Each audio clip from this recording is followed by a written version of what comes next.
Sí, muchas gracias, señora presidenta. A ver, en el día de ayer tuve el gusto de estar en Pereira en una reunión en la Cámara de Comercio de la ciudad. Una reunión de comerciantes. Había comerciantes de Risaralda, de Quindío, del norte del Valle y de Caldas. Había comerciantes en general pequeños y medianos empresarios, dueños de tiendas importantes o de mini mercados en la zona cafetera. Y había una sensación de molestia, de irritación, señora presidenta, bastante grande. Hay una molestia grande en esa zona y creo yo en otras zonas del país, que tiene que ver con que hay un grupo de transnacionales o de empresas vinculadas con capital extranjero que vienen impulsando una especie de campaña de arruinar a estos pequeños y medianos comerciantes localizados en los barrios de las grandes ciudades o localizados en las poblaciones menores de estos departamentos. Me estoy refiriendo con nombre propio a las actuaciones de ARA, que es una transnacional, dicen ellos, de origen portugués, pero falta ver los capitales extranjeros de dónde vienen. Y también menciona el caso de D1, que tiene origen esta inversión en capital norteamericano, una transnacional norteamericana, cuando está asociada también con capitales monopolísticos colombianos. Ahora, ¿cuál es el problema? El problema no es que exista competencia y que participen otros actores en el comercio al retail que llaman, o en el comercio minorista, sino que esas empresas vienen actuando con unas prácticas tremendamente agresivas, predatorias, a mi juicio ilegales, con prácticas como el dumping, que consiste en vender a pérdida. Mostraron en otros casos, no de estas que mencioné, sino otros casos semejantes, como empresas que aparecen perdiendo 50.000 millones de pesos al año y siguen funcionando como si nada. Y cuentan en detalle las prácticas de cómo se localizan preciso de forma tal que arruinen a los pequeños y medianos empresarios o grandes tenderos o tenderos de estas zonas de las que estamos hablando.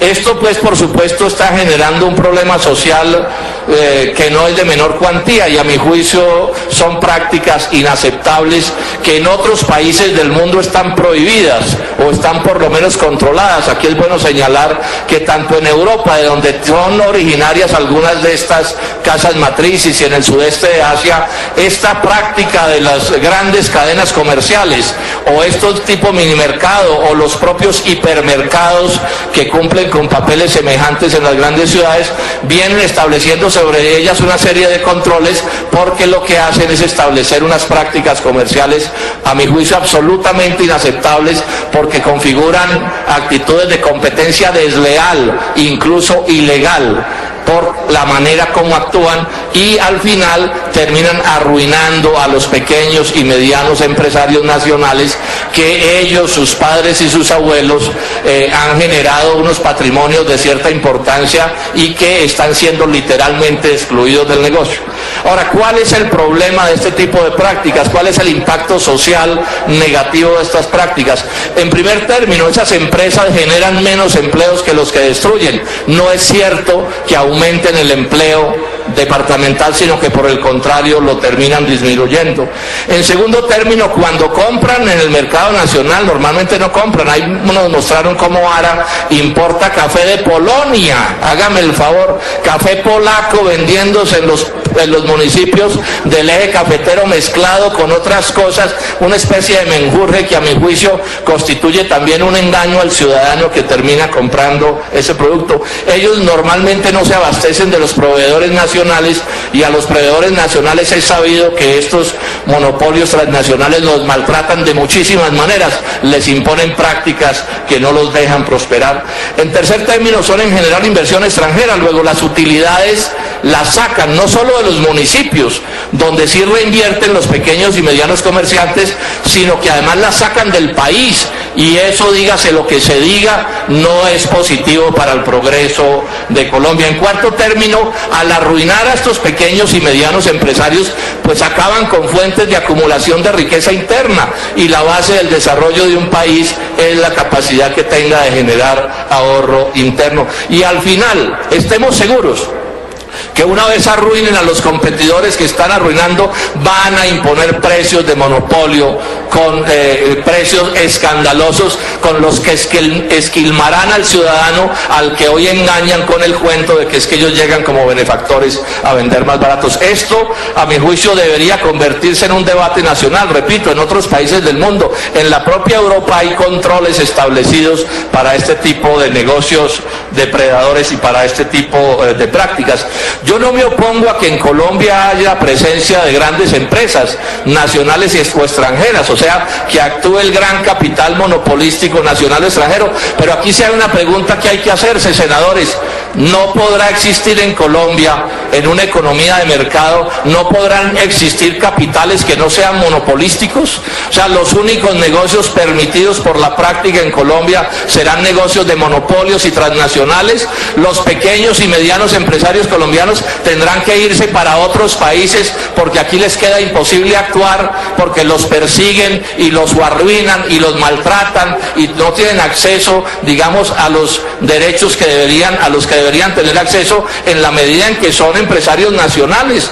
Decían estos comerciantes, es que nos sentimos como forasteros en nuestros propios territorios. Entonces el señor de Belén de Umbría, el señor de Finlandia, el señor de donde sea, resulta sentirse un extranjero en su propio territorio porque a los extranjeros les ofrecen gabelas y garantías que a ellos les están siendo negadas. Este es un debate que el país debería hacer. ¿Qué tipo de modelo de economía de mercado, qué tipo de capitalismo se va a establecer en Colombia? Uno en el que solo pueda actuar el capital monopolístico, uno en el que solo pueda actuar el capital extranjero. No pasa nada si todos los negocios de Colombia, la industria, el comercio, la banca, los servicios públicos, las tierras rurales, todo terminan en manos de extranjeros. Esto no debería ser un tema de debate en todo el territorio nacional y aquí en el Congreso de la República. En lo que al polo respecta, nosotros estamos planteando este debate porque estamos convencidos que si en Colombia toda la economía se vuelve de monopolios y toda la economía se vuelve de transnacionales, se perderá la soberanía nacional y Colombia no podrá resolver ni uno tan solo de sus problemas.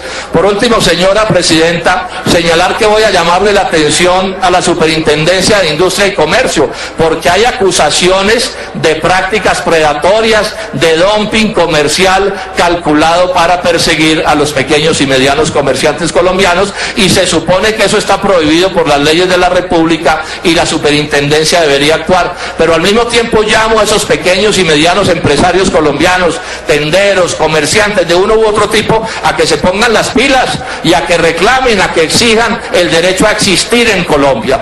La pregunta aquí no es si puede haber o no capital extranjero en el país, si puede haber o no monopolios. La pregunta es si puede haber empresarios comunes y corrientes. Eso va a ser perseguido hasta eliminarlos a todos, y la clase política colombiana y quienes estamos en política no tenemos nada que decir al respecto, distinto de hacernos o hacerse los de la abeja mocha para que estos temas no sean objeto de legislación nacional. Repito, en lo que a mí respecta y a lo que al polo respecta, estamos pendientes de estos asuntos y creemos que por ese camino Colombia terminará destruyendo su futuro, porque en estas circunstancias no es posible resolver los problemas nacionales. Muchas gracias, señora presidenta.